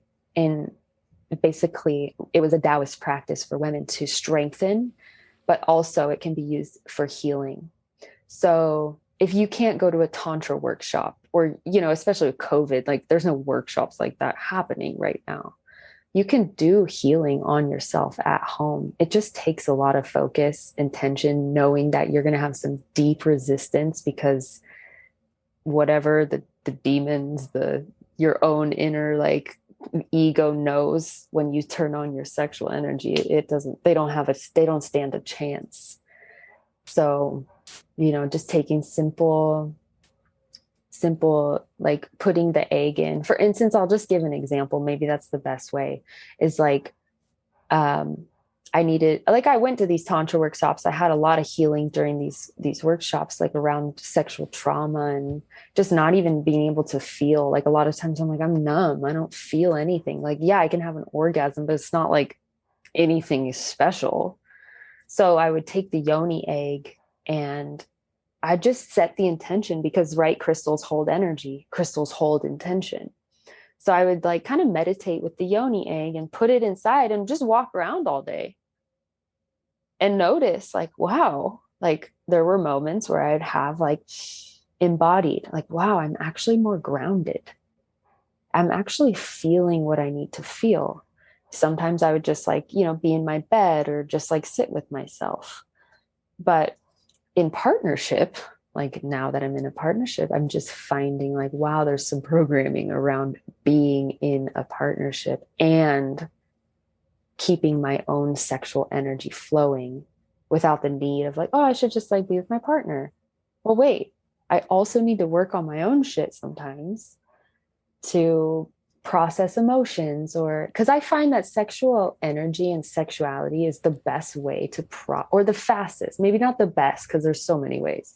It's the fastest way to cut through your bullshit and to process the things that maybe need to be cleared from the physical body or the mental body. So maybe that's too many words. Do you think like people, I mean, I've said to friends of mine, like, sometimes you need a good cry. Sometimes you need Mm-hmm. to go and do a kickboxing class. Like, your emotions and your energies have to have a release somewhere. You can decide where they're going to be released. So why not jerk off? Mm-hmm. Sometimes, like, Exactly. I know it seems like such a crazy, like, yeah, you could go to the gym and punch a bag. You could sit and ball in a room for a whole day where you have puffy eyes and a headache. You could just get railed or rail yourself maybe and be done in 20 Mm-hmm. minutes, have a good cry, take a Mm-hmm. shower, eat a good meal, sleep good tonight. And exist in the more of a pleasurable state. Yeah. Yeah. And you know what's interesting with the tantra like work that I've done is it takes all of that, say the kickboxing or the emotional release, like some of the deepest cries and like reenacting like the rape, for instance, during a tantra session, Wow. re and actually physically embodying saying no, fuck you, get off me. Everything you And regret not saying. exactly. While naked and vulnerable and crying. And then the key, great, you did that. But the goal of life is to exist in bliss. Like we just really all want to be happy, I think. We all really just want to get along and like enjoy our life and enjoy our food and enjoy this human experience. We just got to cut through all this bullshit layers that we've attained because we're in a matrix program society that doesn't want that. So just interesting because then after maybe you reenact the rape or like Okay. I'm see sorry. the sexual energy I know. Yeah. and shit So, starts moving. yeah. And you were saying you reenacted the rape, and I was going to ask you, and you were all vulnerable and all naked. And I was going to ask you, when you do that whole thing, do you think it's kind of like time travel? Do you Mm-hmm. go back to little, 12-year-old, 11-year-old you, and you're so present in that moment that it actually changes it then, like a ripple effect forward in your life? Do you I think would it? say yes. For me, yes. Because after that experience, I'd say it took a little integration time, but now I can tell that rape story as a surviving, empowering, inspiring story instead of victim. It's like something shifted. Like a Like I, vibration? yeah, Does it, yeah. do you feel like sometimes the traumas that happen to us had to happen to us because it's part of the way we heal the collective by gathering the words Mm-hmm. for somebody And else? yeah, and maybe even just the like for me it's like okay, I feel like I because if I'm the creator of my reality and I'm taking 100% responsibility for whatever has occurred or whatever will occur in my life, if I'm taking 100% responsibility, then I created the rape. How the hell are you going to tell that to someone? It's like so now I have a story where I say, this I created this in my life because now I can relate to other women who have been abused. I can relate to children who have been raped as well. I can, that's why it happened. So I think, yeah, I think we have to go through some of these things that are kind of brutal, like sex trafficking, all that crap. It's like without judgment, it's like it's happening for a reason. We just have to stay curious. We have to, you know, we have to heal ourselves so that we can not play victim because it's giving our power away too much, like in our society right now.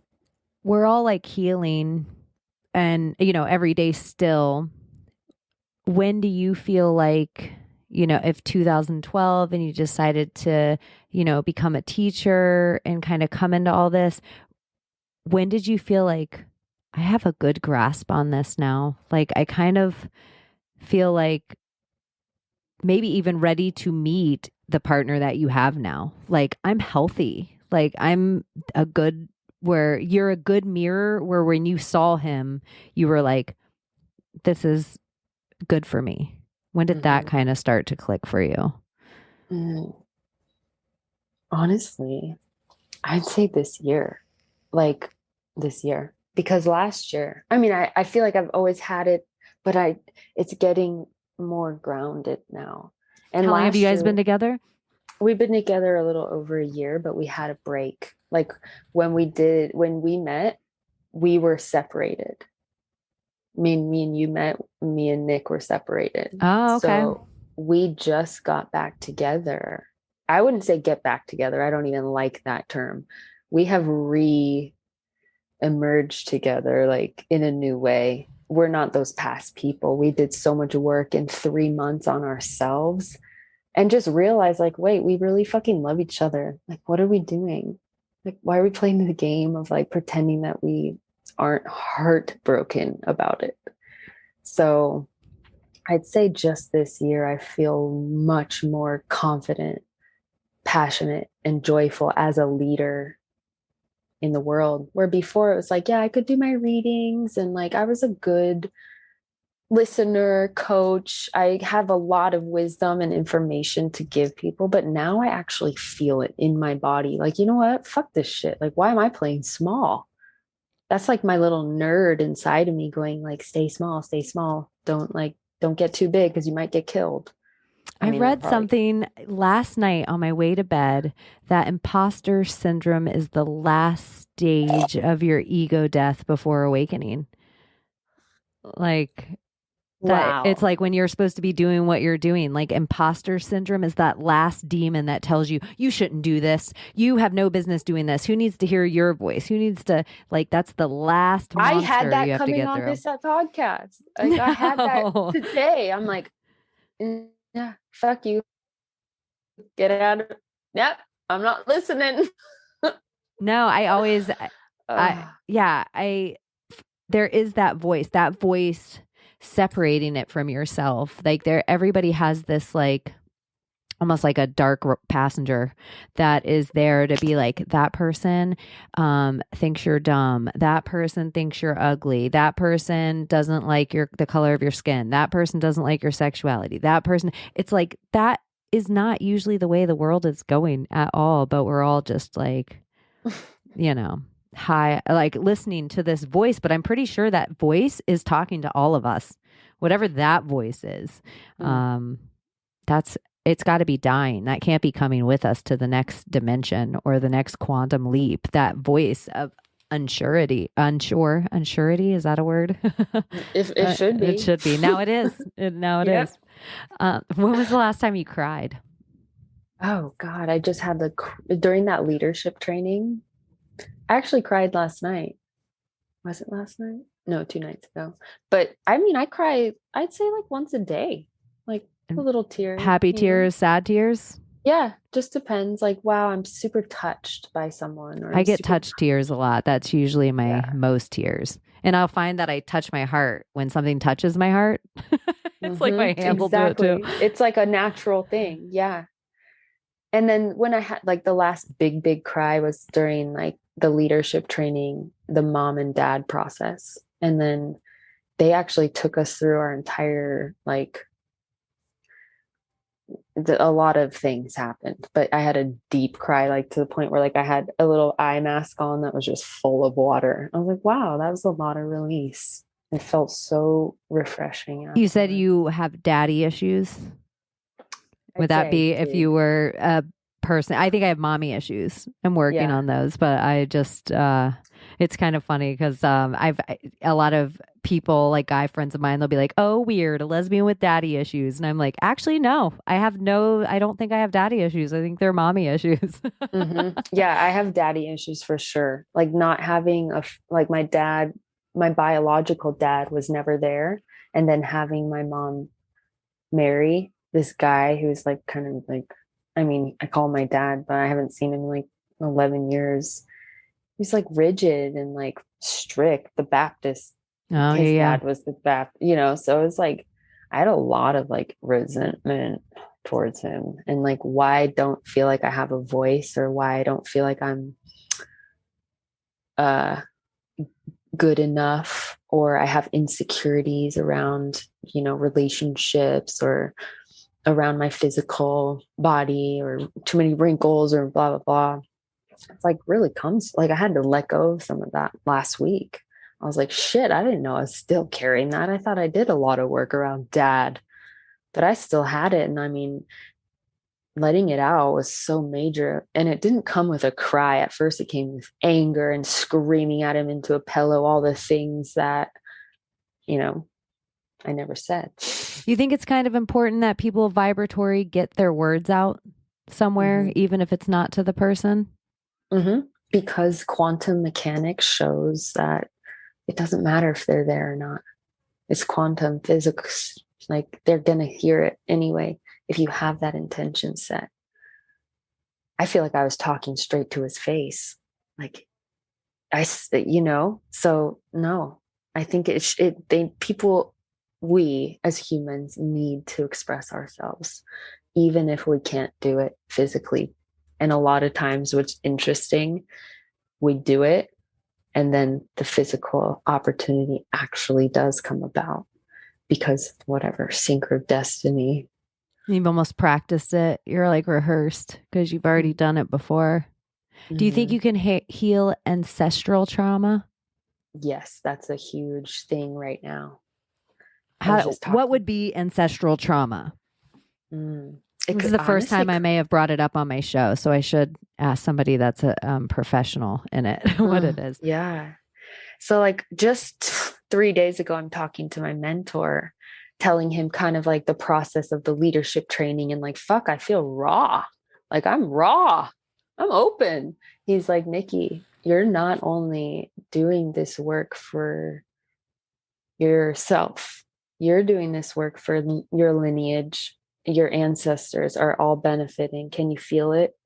And I'm like, I do feel it. I don't even question it. I don't even know how to. What he said as well is don't try to figure it out. Don't let your mind try to manipulate the experience. You're here on the planet to be of service. You don't need to know all the details of your history and your past. Just know that whatever you're going through and the breakthroughs that you're having right now in regards to your dad, your mom, your boyfriend, your own physical sexuality, your own psychic abilities, guess what? You're doing this for your family. And the fact that I don't really know my father, but I know a couple things about him, that he was pretty magical and that he had the ability to hypnotize people like that's like, where does that come from? Like you have that. I have to tell you, one of the first times we've done a few shows together and been on camera a few times before together.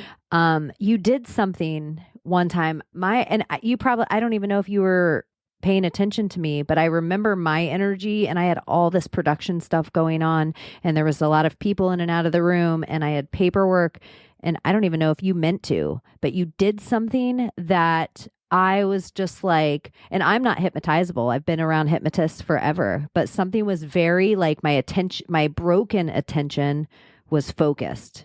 And I don't even know if you had anything to do with me, but I thought like, like I even was taken aback from the energy for a minute where I sat back like, oh, wow, that was kind of crazy. Like it was just a very focusing that you did where it felt hypnotic. So it was weird that you said that. I do remember one moment where I was like kind of overwhelmed with all the men energy that we were dealing with, the dudes. And I do remember focusing on you and like almost psychically talking to you. So maybe that was the moment, maybe not. But I remember there were a few moments where I was like, just focus on Cheney. But I feel like maybe when you did that, I was like, Cheney, focus. But it was, it's so interesting. Even that you're saying that right now. I wonder if it was like the same moment. I will never watch back. Me neither. It's interesting that you said it. Like, okay, that's a little validation to me because you're also one of the people when I was going through my spiritual awakening that I was just like, oh, that person has this energy thing that I feel like, oh, it exists now. Like I didn't know what it was yet. It's like weird to say energy and magic and powers and all these words we just keep throwing about. But there's something metaphysical that's happening. Once I open my intuition to it, you were one of the first people that I'm like, oh, this person sees that way too. Where it's interesting, like just as a species, like, oh, that person has those gifts. I've never seen this before. I'm on the second story, but a lizard just like goes across the window right here. So whatever that is, lizard medicine, the spirit animal of the lizard.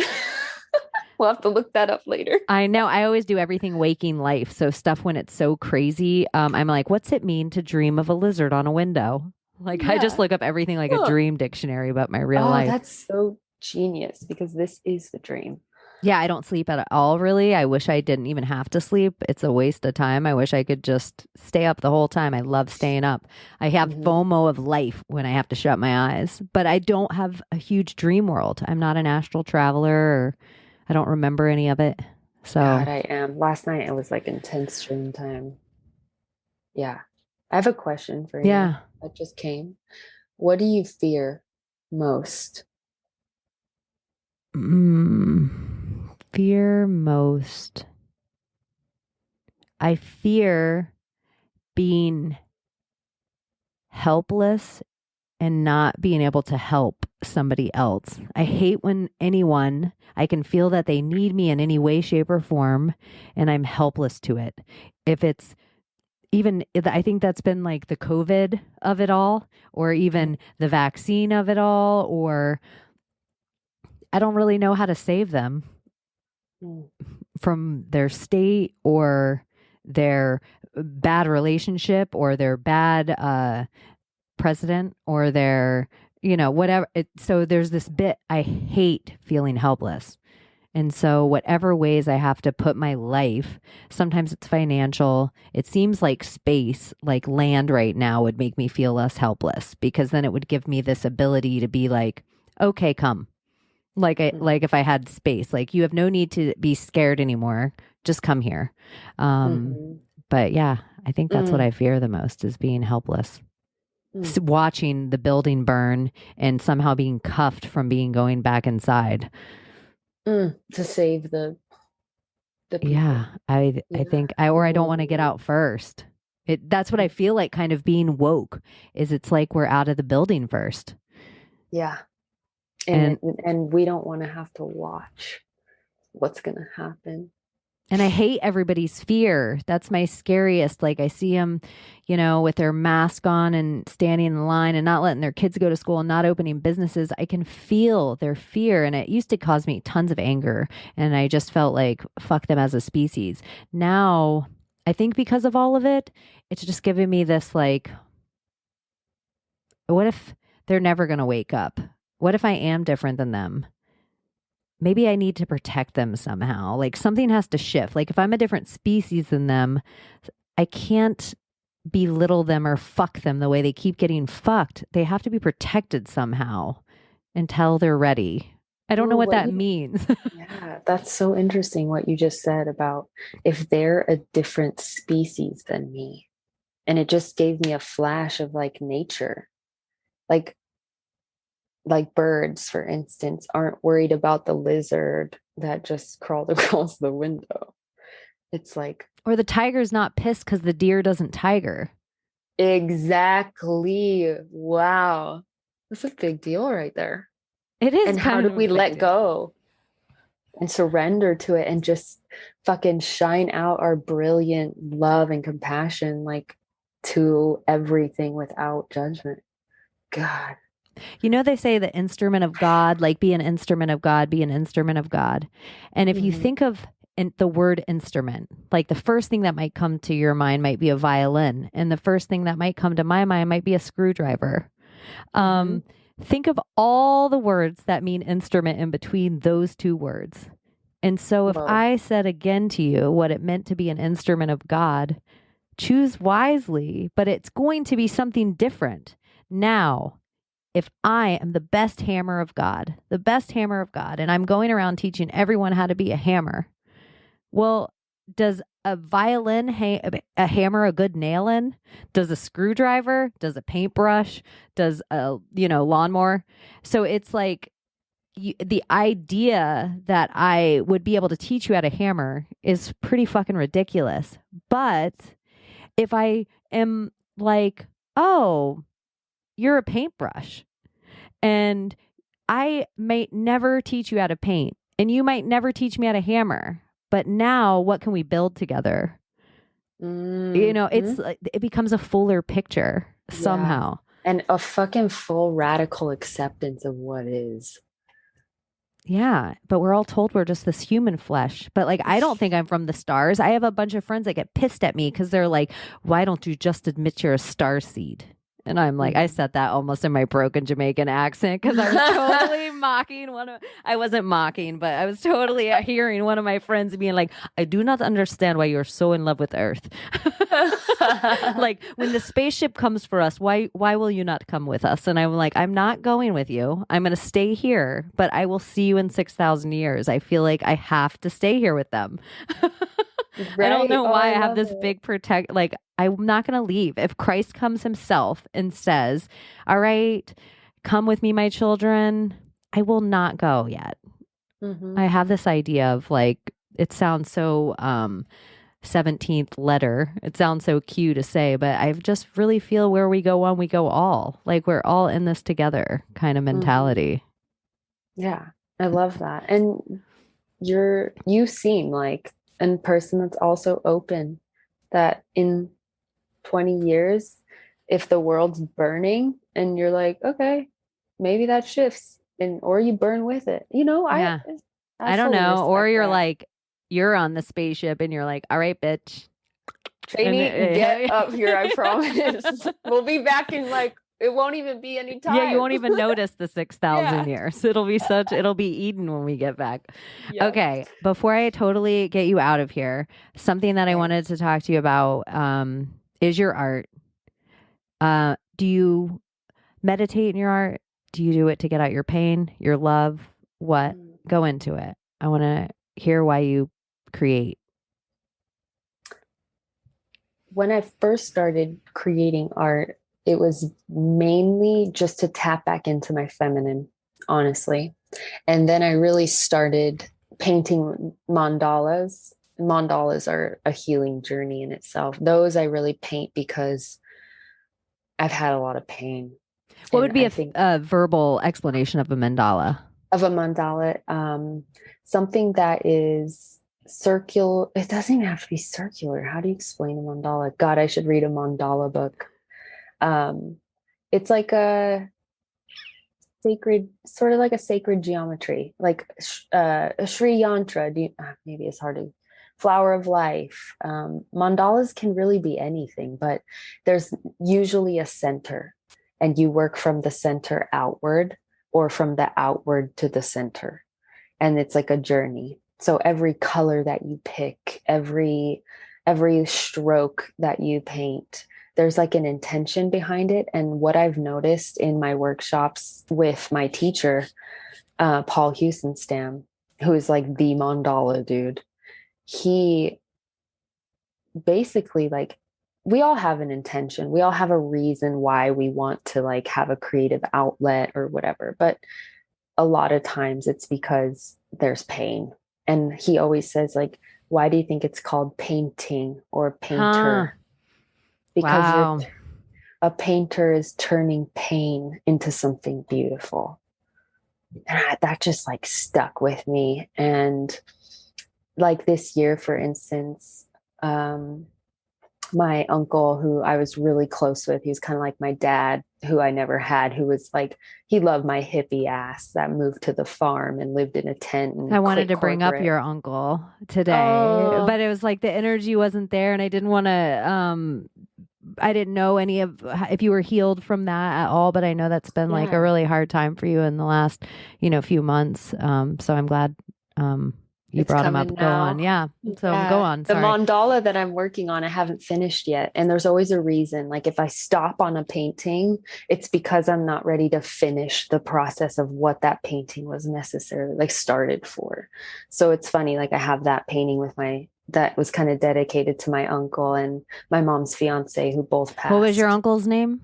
Uncle Brian. Uncle Brian. I just think it's like important that we say, and give them like a little bit of energy to wherever they're traveling from. And however many people hear this and they hear it and they think of somebody in their life named Brian and that spell and that word and it goes around. And I think it's a huge energy. I think it's powerful. Yes. So rest in power, Uncle Brian. Yes, Uncle Brian. Thank you for all the crazy fucking shit you did. Like dressing like Santa and Easter Bunny. So, but back to mandalas. Yes. Okay. So like the painting,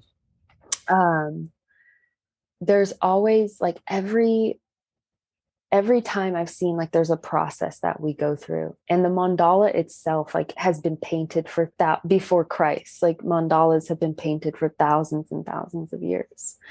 So there's a alchemical process to it. Like I started painting hardcore this year when my mom, my aunt, my uncle, and my mom's fiance all got COVID and were like super sick. Like they just got hit with it. Like I was like, I didn't even believe in, like, I didn't know what to believe. But then all of a sudden it hit my family, killed 2 of them.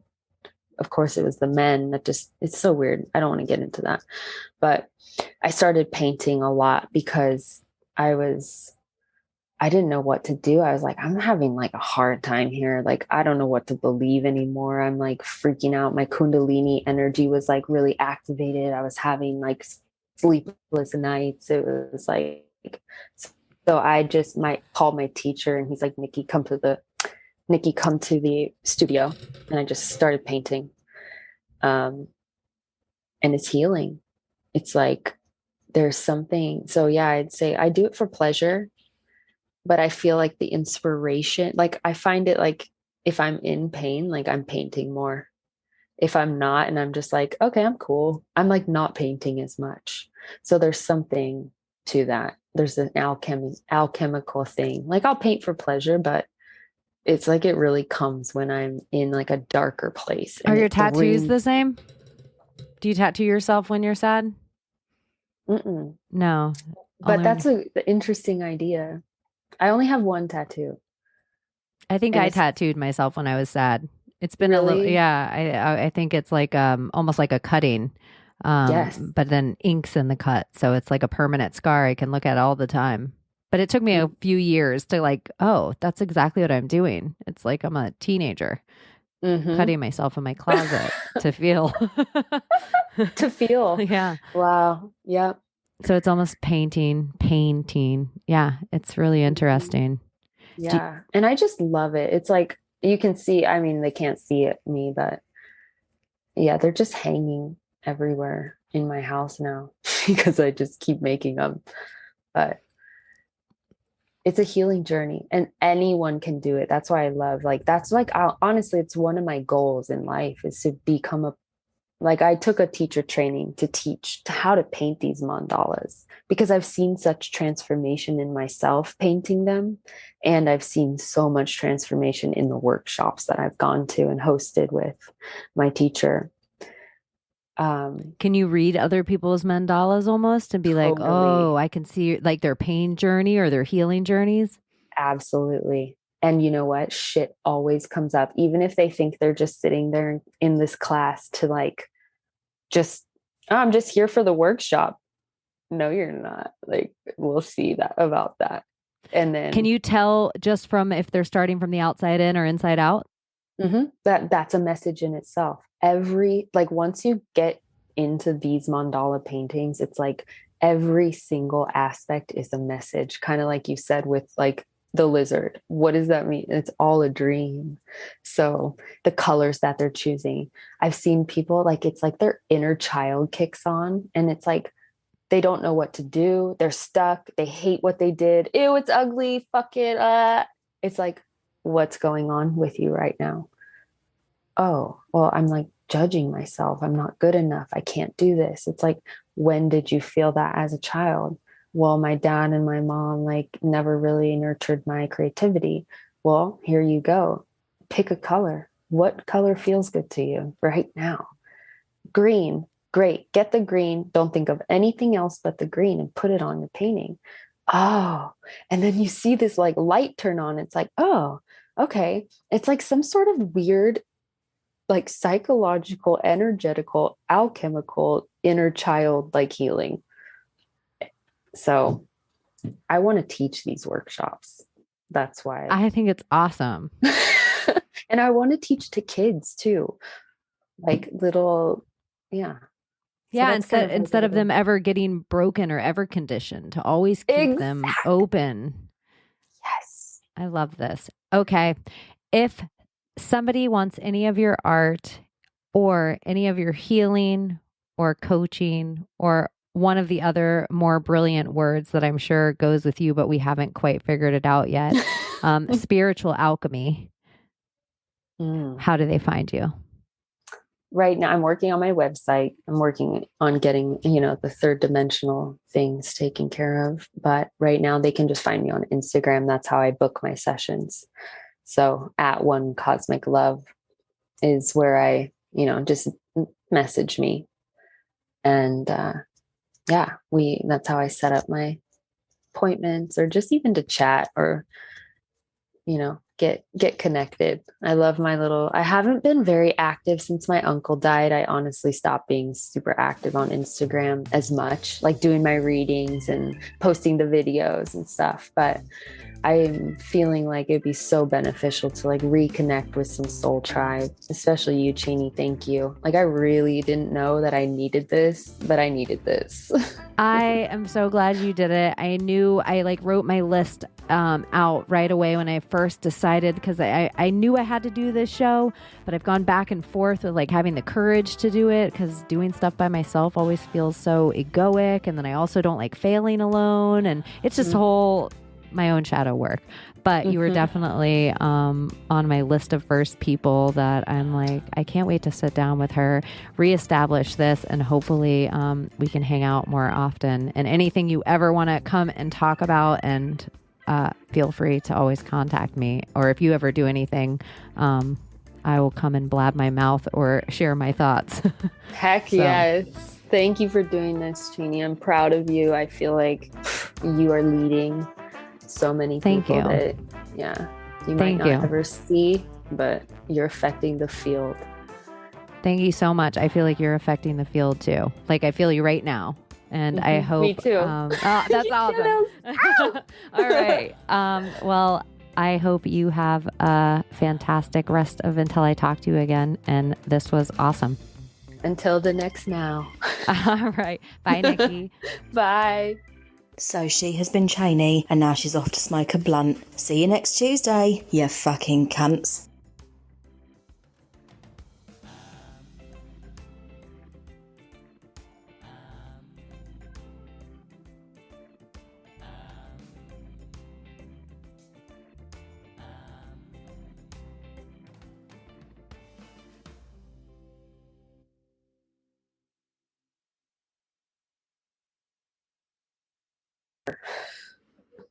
I'm an intuitive guide. That's like, but that doesn't like encompass. I'm an artist. Paintings. And then I do session work. A sacred sexuality teacher, intuitive guide, and mandala artist. But you can shorten that. Maybe you could help me right now. Just come up with something simple, because you've been interviewing people. Like, what do they say? I'm still like, this is what I've realized. This is what I'm in life. For some reason, in like December, I don't know why, but the word witch started to feel like this word I needed to inhabit and own, and like, because it made me feel a way that didn't feel great. And I knew what the like brainwashing was. And then out of all my history digs, I found tons of secret societies, none of women.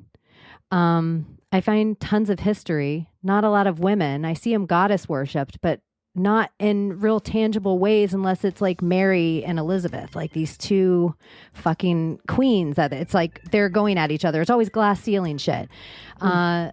So Witch, it's like, every time these ladies seem to like come into their own power, they get burnt or slaughtered or killed or enslaved or raped or whatever. So there's just this like encompassing word. And I've realized in my lesbian, it feels a little feminine to me. And I have other butch lesbian friends, and witches in general, that they're like the sexual energy that a woman loses, from sex. Like there's a magic that goes with it when they don't protect themselves. And so ladies are just like letting things into them all the time and letting shit out of them all the time. And so these gold star lesbians, I'm not a gold star, but they have this innate power that if we were in a coven back when, they would have been like. And so this one girl I know, she's like pretty masculine. She's like, I'm not going to ever be a fucking witch. So her word that she likes is practitioner. She's a practitioner. But then a lot of people like the word alchemist. But there is something that we're all like coming into our own magic. That's good right there. Energy alchemist. Energy alchemist. Yeah. And artist. And I just like... so it can get creative. It doesn't have to be... I'm just like, I'm so sick of hearing, I'm a coach. I'm like, I mean, I can coach people. I do that. But it's like, I just hate that label. And a guide feels... And holding like, space. Every word's losing its meaning of what it used to. Like, I'm here holding space for you now feels like hold fucking space. Like, and it used to be like such a powerful thing. A thing. Yeah, I'm praying for you. You'd be like, thank you. Now you're like, go pray for somebody who fucking like. It's just like, what's happened to all these words? Right. It's like,